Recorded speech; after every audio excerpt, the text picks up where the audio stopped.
Aplikasi Dokter to Dokter bisa di-download di Play Store maupun App Store secara gratis. Kemudian install aplikasinya. Registrasi cepat bisa dilakukan melalui akun Facebook dan Google Mail. Untuk yang tidak memiliki Facebook dan Google Mail, registrasi bisa dilakukan dengan menekan tombol register. Isi nama, email, dan password Anda. Verifikasi email Anda dan masuk kembali ke aplikasi. Tunggu apa lagi? Download sekarang dan dapatkan beragam manfaatnya. Ya, Bismillahirrahmanirrahim. Assalamualaikum warahmatullahi wabarakatuh. Kita masuk ke sesi 2 ya di ballroom B ini. Jadi mungkin di sesi 2 ini kita akan membicarakan tentang diagnosis dari IUGR ya. Jadi sejalan dengan sesi pertama tadi, sesi pertama kita memberikan overview tentang IUGR, untuk sesi kedua ini kita memberikan diagnosis tentang IUGR. Kalau kita lihat judul-judulnya mungkin akan ada overlapping, tapi memang tujuannya di sesi ini kita ingin mengupas tuntas bagaimana sih diagnosis yang paling pas, paling tepat untuk mendiagnosis IUGR. Jadi mungkin tanpa berlama-lama, pembicara pertama akan memberikan topik tentang diagnosis of IUGR secara general oleh Dr. Agung Sunarko, spesialis obstetrik ginekologi konsultan. Ya, Dr. Agung ini beliau staf di Rumah Sakit Tersier di Surabaya, yaitu di Rumah Sakit Angkatan Laut. Silakan Dr. Agung, 20 menit waktunya. Terima kasih. Assalamualaikum warahmatullahi wabarakatuh. Siang ini saya akan sharing tentang IUGR, tata laksana, cara mendiagnosanya. Slide. Slide. Jadi ternyata IUGR ini jadi masalah tersendiri. Dulu memang nggak diperhatikan, tapi sekarang ternyata banyak sekali. Perkiraannya WHO kira-kira menemukan sekitar 165 juta bayi kurang dari 5 tahun, balita yang mengalami stunting. Sebenarnya beberapa literatur sudah mulai membicarakan tentang intrauterine stunting, dan ternyata memang benar disebutnya the stunting syndrome. Jadi masalahnya adalah linear growth failure, lalu increased morbidity and mortality. Lalu yang paling sering diungkit sekarang adalah fetal origin of adult disease, dengan salah satunya dari hipotesis Barker dan Dohat. Dan yang paling bermasalah lagi adalah intergenerational cycle ini yang sebenarnya harus diputus rantainya. Slide. Nah, jadi ternyata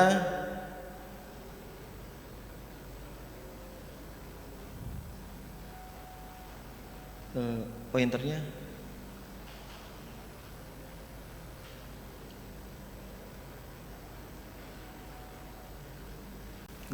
jadi kalau bisa dilihat di gambar, awalnya dia cuma mengikuti siklus yang lingkaran yang di luar, tapi begitu ada satu pasangan atau satu ibu yang mengandung dalam kondisi IUGR dan melahirkan bayi yang IUGR, maka untuk kedepannya pada saat anaknya ini nanti mempunyai keturunan, itu akan terjadi satu lingkaran setan, dan inilah yang sebenarnya sedang diusahakan untuk diputus oleh WHO, menargetkan pada tahun 2025 untuk turun sekitar 45%. Ya, jadi insidensnya saat ini di seluruh dunia sekitar 3-7%, dikatakan 6 kali lebih tinggi di negara berkembang. Nah, di textbook Kresen Resnick dikatakan sekitar 4-8%, tapi survei pada negara berkembang mencapai 6-30%. Nah, apa sih sebenarnya IUGR itu? Jadi IUGR itu dikatakan sebagai kegagalan janin tumbuh sesuai dengan potensinya. Ini saat ini sudah mulai overlapping dengan SGA.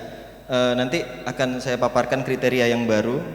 Jadi perbedaannya dulu hanya berdasarkan satunya ada masalah gangguan insufisiensi plasenta, yang satunya tidak ada gangguan insufisiensi plasenta. Ini zaman dulu. Dan dua kata-kata ini sering membingungkan kalau kita baca di literatur atau di jurnal. Ini yang kriteria lama, symmetrical IUGR dan asymmetrical IUGR. IceWalk 2019 mengatakan early onset dan late onset ini lebih tepat dipakai, jadi hampir sama kayak preeklamsia. Kenapa kok nanti dijadikan hampir sama kayak preeklamsia? Nanti ada penjelasannya di belakang. Symmetrical dan asymmetrical itu sebaiknya sudah mulai ditinggalkan. Kalau ini IceWalk 2019. Nah, early onset IUGR versus small gestational age. Zaman dulu caranya yang paling gampang adalah cek uterine artery Doppler. Zaman dulu yang gampang caranya cek uterine artery Doppler, tapi yang baru ini adalah pakai late onset atau early onset IUGR. Kenapa kok mereka ribut banget sih sama ini? Karena clinical implication-nya itu luar biasa hebat untuk kehidupan di masa mendatang. Ini saya ambil dari IceWalk juga 2019, jadi membedakan antara early dan late IUGR.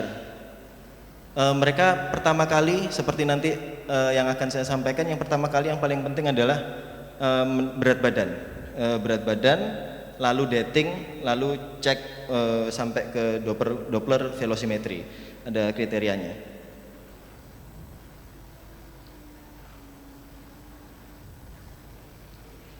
Slide.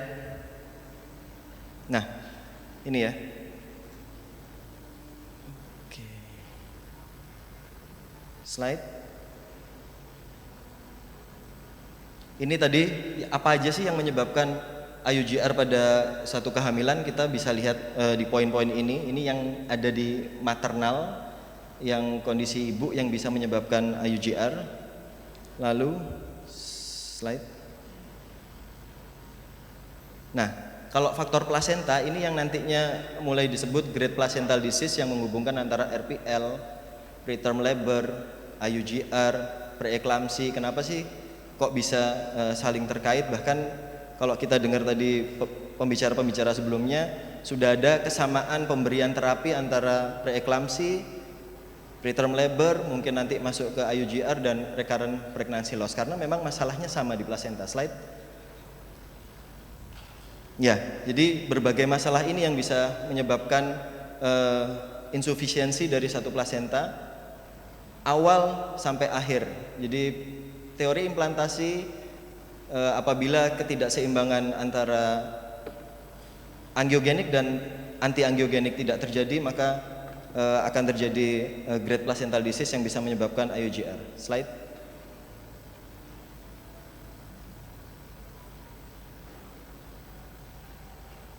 Nah, kalau masalah janin memang dari dulu sama aja ya. Kalau masalah janin, slide. Ya, kromosomal abnormality, terus ada congenital anomali. Slide. Kehamilan kembar, kehamilan multiple, congenital infection, kayak TORCH gitu ya. Slide. Nah, yang satunya lagi metabolic disorder. Slide.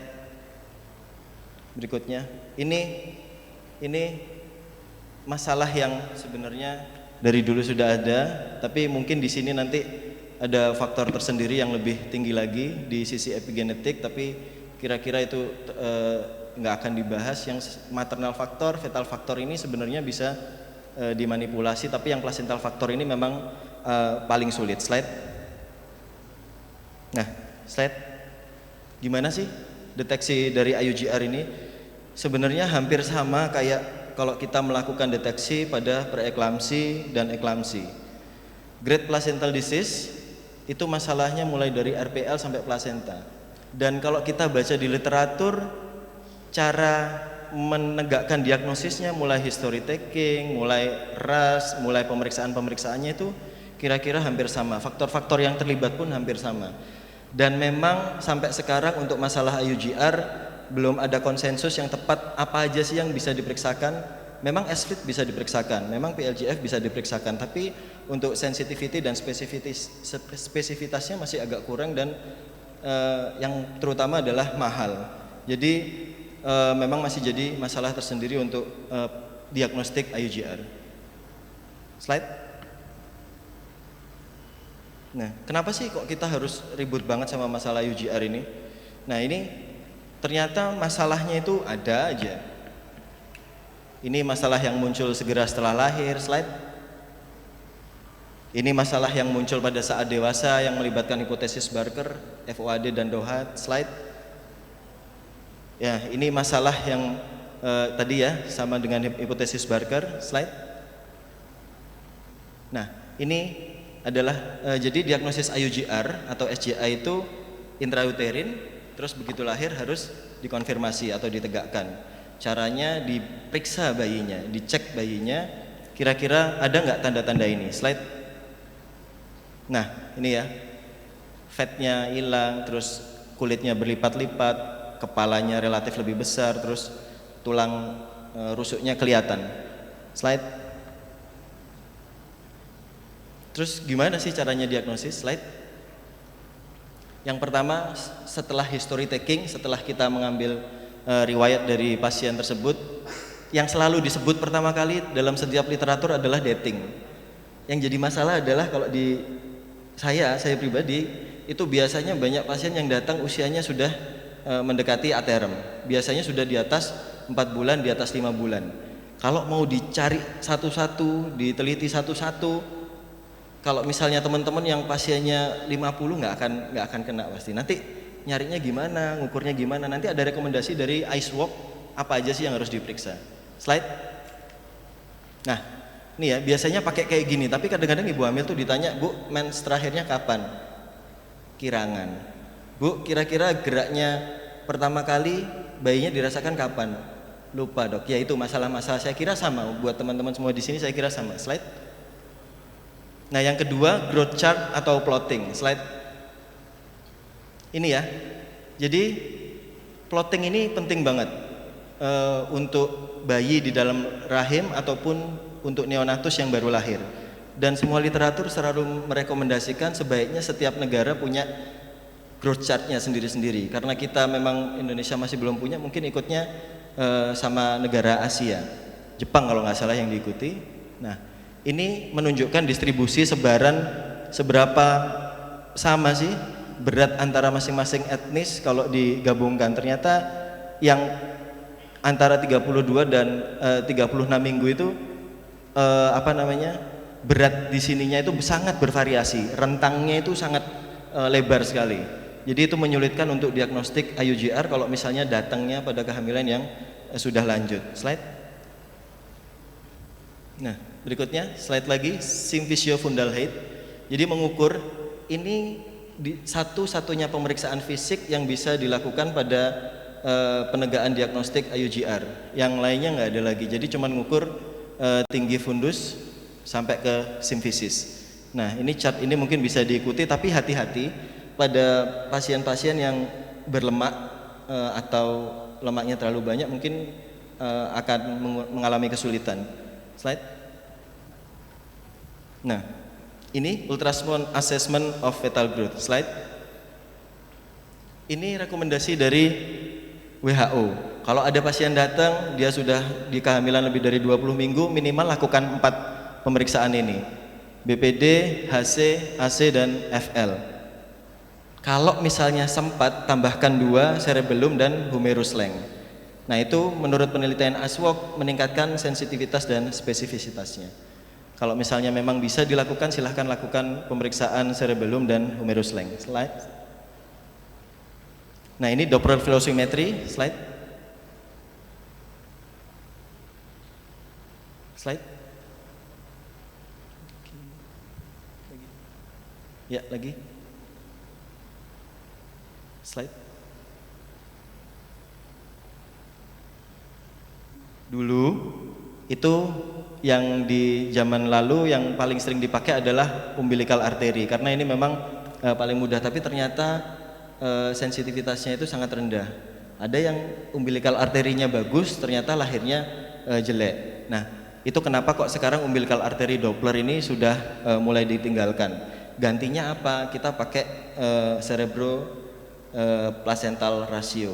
Jadi karena pada kasus IUGR itu terjadi resistensi, peningkatan resistensi dari pembuluh darah di plasenta, dan itu otomatis akan menyebabkan penurunan atau dilatasi dari pembuluh darah di otak. Makanya Kalau misalnya terjadi severity atau keparahan, perbandingan atau rasio PI dari MCA per umbilical artery itu akan menurun.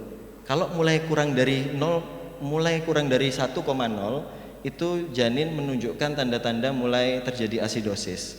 Jadi pemeriksaannya harus lebih ketat atau ditambahkan dengan pemeriksaan lainnya. Slide. Nah, ini sebenarnya kalau memang bisa teman-teman ada waktu dikerjakan mulai awal melakukan pemeriksaan uterine artery, umbilical artery, middle cerebral artery, dan yang katanya punya sensitivitas bagus itu sebenarnya aortic isthmus. Tapi aortic isthmus ini nggak semua orang bisa ngerjakan, ini susah sekali. Aortic isthmus itu bisa menemani CPR sebagai single only diagnosis untuk IUGR. Ini menurut literatur ya. Saya sendiri jujur sangat jarang melakukan untuk pemeriksaan aortic isthmus ini. Nah, pemeriksaan tambahannya itu yang paling sensitif sebenarnya ductus venosus. Jadi kalau misalnya kita periksa ductus venosus dengan atrial contraction yang ditandai dengan gelombang A itu sudah mulai landai atau mulai reverse, itu hati-hati, ternyata berarti sudah terjadi kegawatan pada janin. Ini biasanya dikonfirmasi dengan continuous CTG, nanti biasanya hasilnya CTG-nya abnormal, lalu terjadi cardiac failure pada janin. Slide. Ini contoh-contohnya ya. Ini umbilical artery, kalau yang ini absen, ini reverse, ini ductus venosus. Nah, E-wave itu yang ini, SDA. E ini menunjukkan atrial contraction. Jadi kalau misalnya dia sudah mulai absen atau mulai reverse berarti tahanannya sudah mulai jelek. Ya, yang lain ini aortic isthmus, tapi ini sulit sekali dilakukan. Yang lainnya ductus venosus, kira-kira bisa dikerjakan. Tipsnya, kalau misalnya sudah kehamilan agak besar, pasiennya sudah mulai nafas, kalau memang kita sudah nemu pembuluh darahnya, coba disuruh tahan nafas sebentar, tahan nafas Bu, sebentar, terus lalu dicari. Kalau misalnya sulit di area yang loop untuk umbilical artery, coba cari yang pada saat masuk atau membuka ke arah bladder. Jadi ada satu literatur yang mengatakan bahwa kalau kita mau cek umbilical artery, pada saat kita cek bladder ada 2 umbilical artery, kita cek di situ, itu hasilnya lumayan sensitif dan spesifik. Slide. Nah, yang terakhir amniotic fluid index, slide. Ini ada macam-macam ya. RCOG sama ACOG merekomendasikan single deepest pocket, tapi yang lainnya ada yang melakukan dengan cara amniotic fluid index menggunakan 4 kuadran. Slide. Saya kira teman-teman ini bisa tahu. Nah, ini kira-kira kerangkanya, protokolnya. Sebenarnya kalau yang early sama late IUGR itu ada sendiri, diagnosisnya dibalik. Jadi kalau ada pasien datang, di screening dulu, kalau berat badannya tidak sesuai, terus umbilical arterinya jelek atau Dopplernya jelek, masukkan stage 4 dulu. Nanti kalau misalnya ternyata bagus, dia bisa turun ke stage 3, ke stage 2, terus ke stage 1. Itu ada sendiri, tapi mungkin akan dibahas di lain waktu. Slide. Nah, ini juga sama ya. Nih lihat, consider aspirin at less than 16 weeks. Jadi memang mulai ada kesamaan antara, bahkan pemeriksaannya juga pregnancy associated plasma protein E juga mulai diperiksakan, mungkin mulai mengarah bahwa ini adalah placental disease. IUGR yang early terutama dikatakan di literatur itu menyamai mimicking preeklamsi, dan kadang-kadang memang disertai dengan preeklamsia dan eklamsi. Slide.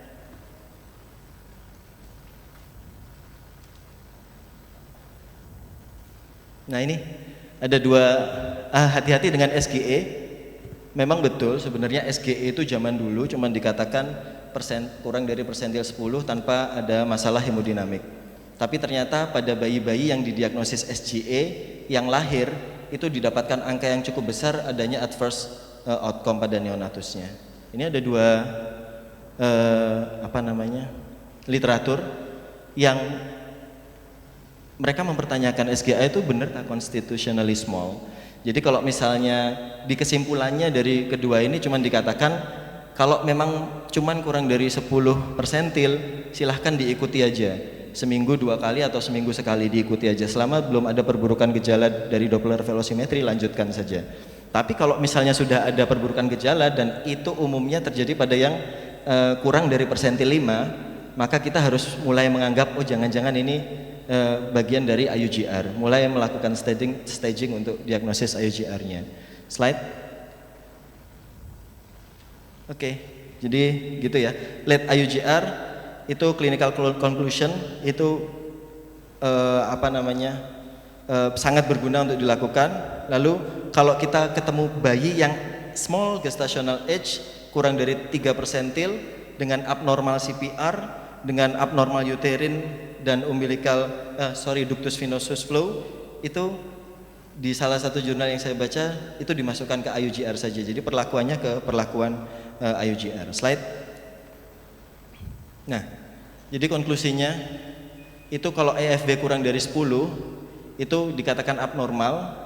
Itu biasanya hati-hati, kita harus waspada dengan late IUGR. Jadi memang yang dibahas itu SGA sama IUGR itu kira-kira sama atau tidak. Slide.